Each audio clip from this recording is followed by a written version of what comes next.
Hi friends, welcome back to Dillu Karishma's kitchen. ఈరోజు మనం చేయబోయే రెసిపీ వచ్చి పాతకాలం నాటి ఆరోగ్యానికి ఎంతో మేలు చేసే నల్లేరుగాళ్ళతో పచ్చడి ఫ్రెండ్స్. ఈ పచ్చడిని ఎంతో ఈజీగా ఎలా తయారు చేసుకోవాలో వాటికి కావాల్సిన పదార్థాలు ఏంటో చూద్దామా.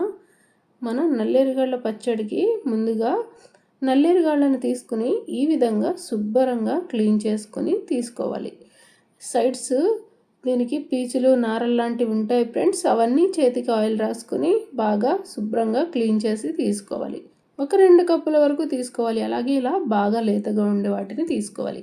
సో ఇప్పుడు ఇందులోకి ఒక 20 వరకు వెల్లుల్లిని తీసుకోవాలి. అలాగే ఒక 5 వరకు టమాటోల్ని తీసుకోవాలి. మీడియం సైజ్ బాగా పండినవి తీసుకుంటే చాలా బాగుంటుంది. 1 టేబుల్ స్పూన్ వరకు నువ్వులు, 1½ టేబుల్ స్పూన్ వరకు ఇందులో ధనియాలను తీసుకోవాలి. అలాగే ఒక 2 వరకు పచ్చిమిర్చి, ఒక 2 వరకు ఎండుమిర్చిని తీసుకోవాలి. మేము తినే కారాన్ని బట్టి నేను తీసుకున్నాను ఫ్రెండ్స్. మీరు తినే కారాన్ని బట్టి మీరు తీసుకుంటే సరిపోతుంది. కొన్ని మెంతులు, అలాగే 1 టీ స్పూన్ వరకు జీలకర్ర. అలాగే ఫ్రెండ్స్ ఇందులో మరికొన్ని ఇంగ్రీడియంట్స్ని యాడ్ చేసుకుందాం ఫ్రెండ్స్ రెసిపీ చేసుకునేటప్పుడు.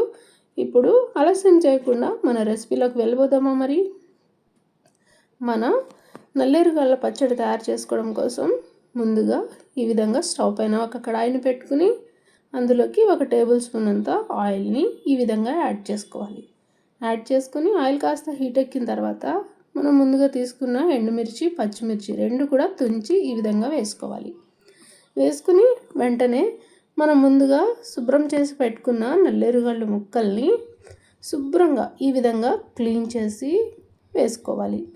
చూస్తున్నారు కదా, ఈ విధంగా వేసుకోవాలి. వేసుకుని కలుపుకుంటూ ఇందులో ఉండే పచ్చిదనం మొత్తం పోయేలాగా లోపలి వరకు బాగా వేగేలాగా వేయించుకోవాలి ఫ్రెండ్స్. ఇందులో దురద పుట్టించే గుణం అనేది ఉంటుంది కాబట్టి ఈ విధంగా బాగా వేయించుకోవాలి. ఇలా వేయించుకుంటేనే రుచి బాగుంటుంది, దురద రాకుండా కూడా ఉంటుంది. చూస్తున్నారు కదా, ఇలా వేయించుకున్న దాన్ని ఒక ప్లేట్లోకి తీసుకుందాం. ఇలా ఒక ప్లేట్ని తీసుకుని ప్లేట్లోకి మనం వేయించుకున్నవి మొత్తం ఇలా తీసుకోవాలి. ఇలా తీసుకుని రెడీగా దీన్ని పక్కన పెట్టుకుని నెక్స్ట్ సేమ్ అదే కడాయిలోకి మరి కాస్త ఆయిల్ని యాడ్ చేసుకుందాం ఫ్రెండ్స్. కొద్దిగా అంటే 1 టీ స్పూన్ వరకు యాడ్ చేసుకోవాలి. యాడ్ చేసుకుని ఇందులోకి 1 టేబుల్ స్పూన్ పల్లీలను, మరొక టేబుల్ స్పూన్ వరకు ఇందులో మినపగుళ్ళను వేసుకోవాలి. అంటే మినపప్పు ఉంటుంది కదా ఫ్రెండ్స్, గుళ్ళు అది వేసుకోవాలి. వేసుకుని ఇవి బాగా వేగేలాగా వేయించుకోవాలి. మినపప్పు అనేది బాగా ఎర్రగా వేగాలి. అలాగే పల్లీలపై ఉండే పొట్టు చిటిలి పల్లీలు కూడా బాగా వేగాలి. అలా వేయించుకోవాలి. ఈ విధంగా చూస్తున్నారు కదా, మినపప్పు ఎంత ఎర్రగా వేగిందో, పల్లీలపై ఉండే పొట్టు అనేది చిట్లింది కదా. ఒక చిన్న బౌల్ తీసుకుని ఈ విధంగా బౌల్లోకి యాడ్ చేసుకుని దీన్ని పక్కన పెట్టుకోవాలి. పక్కన పెట్టుకొని ఇప్పుడు మనం ముందుగా తీసుకున్నవన్నీ కూడా ఒక్కొక్కటిగా ఈ ఆయిల్లోకి యాడ్ చేసుకోవాలి. ధనియాలను యాడ్ చేసుకోవాలి ఫ్రెండ్స్. ఇప్పుడు ఇందులోకి మనం ముందుగా తీసుకున్న మెంతుల్ని యాడ్ చేసుకోవాలి. అలాగే జీలకర్రని కూడా యాడ్ చేసుకోవాలి. యాడ్ చేసుకున్నాక నెక్స్ట్ ఇంగ్రీడియంట్ వచ్చి వెల్లుల్లిని తీసుకున్నాం కదా, వెల్లుల్లిని కూడా యాడ్ చేసుకోవచ్చు. ఇందులో వెల్లుల్లి అవసరం లేదు అనుకుంటే స్కిప్ చేసి కూడా చేసుకోవచ్చు ఫ్రెండ్స్. అప్పుడు కూడా రుచి అనేది చాలా బాగుంటుంది. 2-3 మినిట్స్ వేయించుకుంటే ఈ విధంగా చక్కగా వేగుతాయి ఫ్రెండ్స్. అన్నీ కూడా ఇలా వేగిన తర్వాత అండ్ ఫైనల్గా మనం ముందుగా తీసుకున్న నువ్వుల్ని యాడ్ చేసుకోవాలి. నువ్వులు అనేవి ఇలా లాస్ట్లోనే వేసుకోవాలి ఫ్రెండ్స్. నువ్వులు చాలా తొందరగా వేగిపోతాయి కాబట్టి ఇలా లాస్ట్లో వేసుకోవాలి. బట్ ఒక్కసారైనా వీక్లీ వన్స్ అయినా ఈ పచ్చడిని డెఫినెట్గా కన్జ్యూమ్ చేయండి ఫ్రెండ్స్. ఇందులో ఉండే హెల్త్ బెనిఫిట్స్ అనేవి అన్నీ కాదు ఫ్రెండ్స్. ఇప్పుడు వీటిని కూడా ఇలా ఒక బౌల్లోకి తీసుకోవాలి. తీసుకుని వీటిని కూడా పక్కన పెట్టుకోవాలి. పక్కన పెట్టుకుని మళ్ళీ సేమ్ అదే కడాయిలోకి మరి కాస్త ఆయిల్ని యాడ్ చేసుకోవాలి. ఇలా ఆయిల్ని యాడ్ చేసుకుని మనం ముందుగా తీసుకున్న టమాటోస్ ఉన్నాయి కదా ఫ్రెండ్స్, వాటిని ఈ ఆయిల్లోకి తీసుకోవాలి. ఈ విధంగా తీసుకుని ఇప్పుడు ఇందులోకి చిన్న నిమ్మకాయ సైజ్ అంతా చింతపండుని యాడ్ చేసుకోవాలి. చింతపండు మాత్రం స్కిప్ చేయకండి ఫ్రెండ్స్, డెఫినెట్గా తీసుకోవాలి ఈ పచ్చడిలోకి. ఈ విధంగా నేనైతే మా ఇంట్లో పులుపు అనేది మైల్డ్గా తింటారు కాబట్టి కాస్త యాడ్ చేసుకున్నాను ఫ్రెండ్స్. మీరు ఇంకాస్త పెంచి కూడా వేసుకోవచ్చు. అలాగని మరీ ఎక్కువగా వేయకూడదు ఫ్రెండ్స్, రుచి మారిపోతుంది. ఈ విధంగా వేసుకున్నాక ఇందులో రుచికి తగ్గట్లుగా ఉప్పుని కూడా ఈ టైంలోనే యాడ్ చేసుకోవాలి. ఇలా యాడ్ చేసుకుని మొత్తం బాగా కలిసేలాగా ఈ విధంగా కలుపుకోవాలి. ఇలా కలుపుకుంటూ మూత పెట్టుకుంటూ బాగా దగ్గరికి ఈ విధంగా మ్యాష్ అయ్యేలాగా మ్యాష్ చేసుకోవాలి. చూస్తున్నారు కదా, టమాటో కూడా బాగా చక్కగా వేగిపోయింది కదా. ఇప్పుడు మనం వేయించుకున్న అన్నీ కూడా పక్కన పెట్టుకోవాలి, పూర్తిగా చల్లారిపోయేలాగా. చూస్తున్నారు కదా, మనం వేయించుకున్నవన్నీ కూడా బాగా చల్లారిపోయాయి ఫ్రెండ్స్. ఇలా చల్లారిన వాటిని ఈ విధంగా ఒక మిక్సీ జార్ని తీసుకుని ఇందులోకి ఇప్పుడు ఒక్కొక్కటిగా వేసుకుందాం ఫ్రెండ్స్.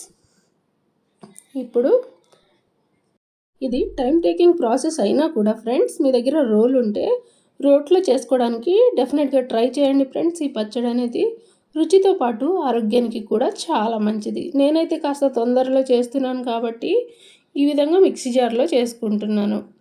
ఈ విధంగా మనం ముందుగా వేయించుకున్న పప్పులన్నింటినీ ఇలా ఈ విధంగా కాస్త కోర్స్గా గ్రైండ్ చేసి తీసుకోవాలి.